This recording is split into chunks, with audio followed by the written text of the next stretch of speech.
Assalamualaikum warahmatullahi wabarakatuh. Oke guys, saat ini saya berada di ruang kendali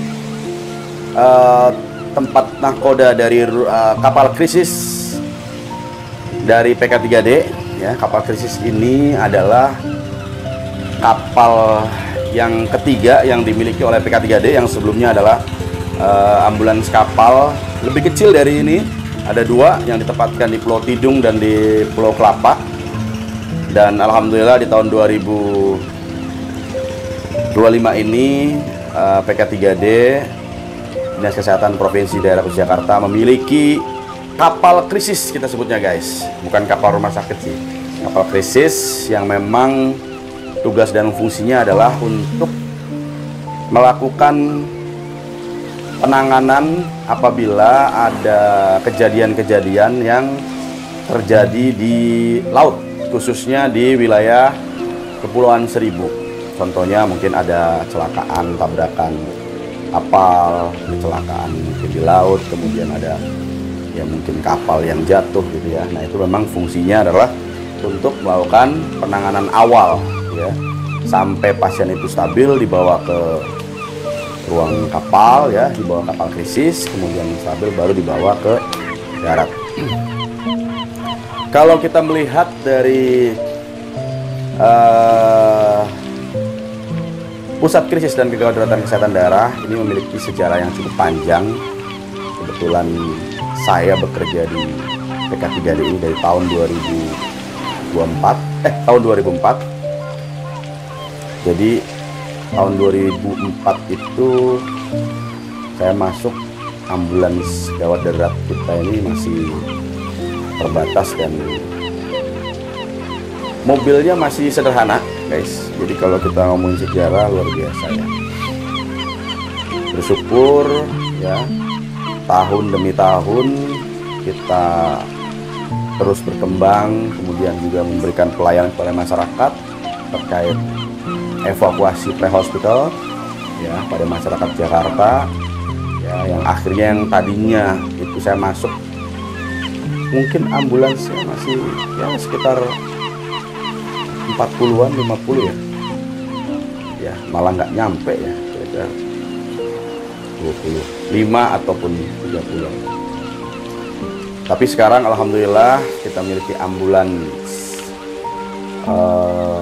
darat ya, ambulans advance itu sekitar 100-an dengan kualifikasi advance sesuai dengan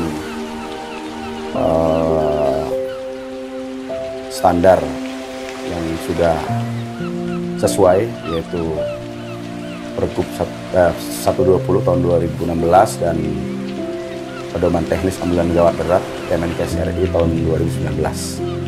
Jadi semua ambulan kita itu sudah terstandar. Standarnya apa? Alatnya lengkap, petugasnya juga kompeten. Petugas kita bukan petugas sambutan, tapi petugasnya adalah dilatih, direkrut oleh kita, kemudian dididik, dilatih menjadi pegawai kita.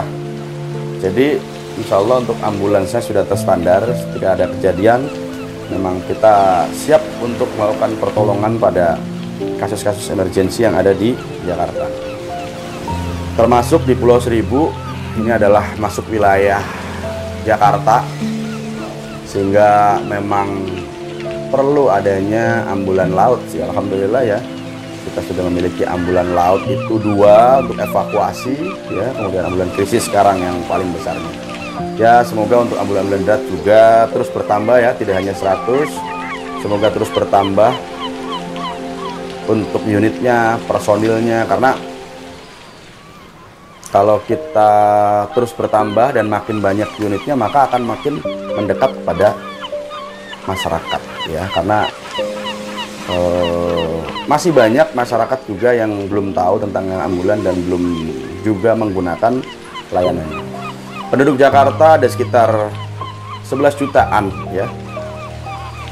1 bulan saat ini ya, kita melayani masyarakat evakuasi pre-hospital itu sekitar 4.000 sampai 5.000. Jadi sehari sekitar ya mungkin 100 sampai 200 pasien kita evakuasi, itu dari rumah sakit ke rumah sakit, dari rumah ke rumah sakit, atau dari rumah sakit pulang ke rumah.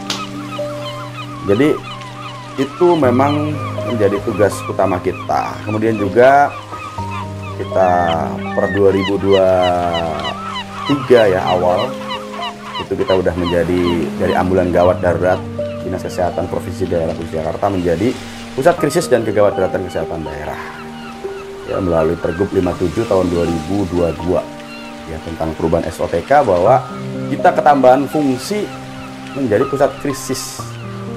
Jadi biasanya kalau kita ada kejadian kegawat daruratan, perorangan lebih akan timbul ada bencana. Setelah bencana itu ada krisis. Nah, krisis kesehatan itu bagian dari tupoksi kita. Ya, pertama saya secara pribadi bersyukur alhamdulillah ya, setelah bekerja hampir 20 tahun lebih ya di PK3D ini sudah banyak perubahan-perubahan yang memang sudah kita dapat. Ya, alhamdulillah semua kita syukuri, dan saya juga mengucapkan terima kasih bagi para pendahulu-pendahulu, bagi direktur-direktur AGD atau PK3D ya, pejabat-pejabat PK3D yang sudah membangun dari awal hingga saat ini. Saya juga ucapkan terima kasih founding father kita Profesor Dr. Aryono yang memang sudah membawa pencerahan keilmuan tentang kegawat daruratan pre-hospital.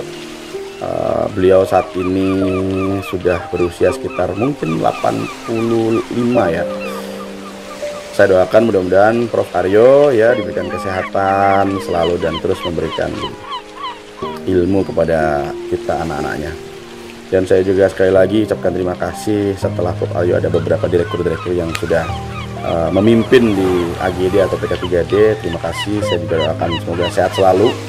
Terima kasih atas jasa-jasa bapak-bapak, ibu-ibu semua ya, dan para senior-senior yang sudah membangun ya, junior-junior juga, semua pegawai PK3D lah yang sudah bisa membawa PK3D lebih baik dan memberikan pelayanan kepada masyarakat. Semoga kita terus memberikan pelayanan kepada masyarakat ya, di Jakarta khususnya lebih baik lagi ya. Mudah-mudahan kita juga selalu diberikan kesehatan ya. Ini sekilas tentang PK3D ya. Nah, kebetulan hari ini saya sedang berada di kapal nih ya, kapal pusat krisis yang memang besok kebetulan ada acara kunjungan kerja gubernur, dan kita ada acara first aid responder training untuk warga masyarakat di Kepulauan Kelapa, Kepulauan Seribu, Pulau Kelapa. Tetap semangat, luar biasa PK3D, bravo.